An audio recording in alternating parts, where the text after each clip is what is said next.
আসসালামু আলাইকুম এভরিওয়ান। তো আমি তোমাদের হিম। তো আজ আমি অনেক সকাল সকাল উঠে গেছি, কারণ কী বলো তো, তো আজ যাবো একটা কুটুম বাড়ি, জানো তো। তাই সকাল সকাল তোমার সামনে গোসল করে চলে এসেছি, ব্রাশ ট্রাশ করে। তো ওইদিকে রেডি হব। তো দেখো কোন জামাটা পরবো তাই ভেবেই পাচ্ছিলাম না। তো দেখো, তো এইদিকে দেখলাম মা বলে এটা পর। তো এটা পরে ঝটপট করে রেডি হয়ে গেছি। তো চলো, সবাই বেরিয়েও গেছে, তো চলো যাই তোমার সাথে, তারপর দেখা হচ্ছে। তো এইদিকে গাড়িতে উঠে দেখো ওইদিকে যাচ্ছিলেন ছোটো মা, বড়ো মা, তারপর দাদিজানও যাচ্ছিলেন। ওইদিকে মা, বুনি, আমরা সবাই যাচ্ছিলাম। তো কোথায় যাচ্ছি তো চলো যাই, তারপর তোমাদেরকে গিয়ে সবটাই বলছি।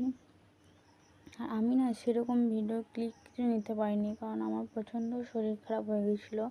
তো এইদিকে দেখো, এইদিকে রাস্তার গাছ আর গাছ। তো এখানকার কিছু রাস্তাটার নাম আমি ঠিক জানি না। তো আমি সেরকম কোনো ক্লিপই নিতে পারিনি ভালো করে, কারণ আমার শরীরটা প্রচণ্ড খারাপ ছিল। তারপরে গিয়ে ঠান্ডা ঠান্ডা শরবত খেয়ে নিলাম। তারপরে আবার শরবত খাওয়ার পর কিছুক্ষণ বসার পর নাস্তা দিয়ে দিয়েছিলো। এদিকে দেখো কত সুন্দর। তো আমি না এদিকে নাস্তাও খেয়ে নিলাম। চলো বসে বসে। তো চলো, বাই, আল্লাহ হাফিজ। তারপরে দেখা হচ্ছে নেক্সট ব্লগে, কী হয় না হয় দেখায়।